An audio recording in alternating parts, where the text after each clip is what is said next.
დაშალეთ მომრავლებად. 49x კვადრატს მინუს 59y კვადრატი. ახლა ამას შემიძლია შევხედო მე ასე, რომ 49x კვადრატი სინამდვილეში არის რისი კვადრატი? 7x-ის კვადრატი, ხო? იმიტომ რომ 7x-ი რომ ავიყვანო კვადრატში, იქნება 49x კვადრატი. და 49y კვადრატი, ნუ მსგავსად არის 7y-ის კვადრატი. ესე იგი, მე სინამდვილეში მქონია კვადრატების სხვაობა. და კვადრატების სხვაობა თუ მაქვს, მაშინ ვიცი როგორც უნდა მოვიქცე, ვიცი რომ ეს არის იგივე რაც 7x პლუს, მოდი ფერებს არ დავკარგავ, 7y, 7x პლუს 7y, გამრავლებული 7x მინუს 7y-ზე.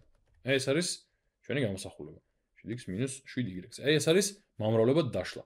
და რატომ არის ასე? იმიტომ რომ ისევ გავიხსენოთ, რა ვიცით?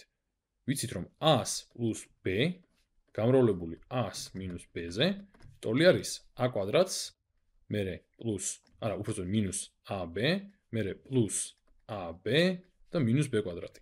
და ამ დროს მინუს ab და პლუს ab უბრალოდ გაქრება და დაგვრჩება საბოლოო ჯამში a კვადრატს მინუს b კვადრატი.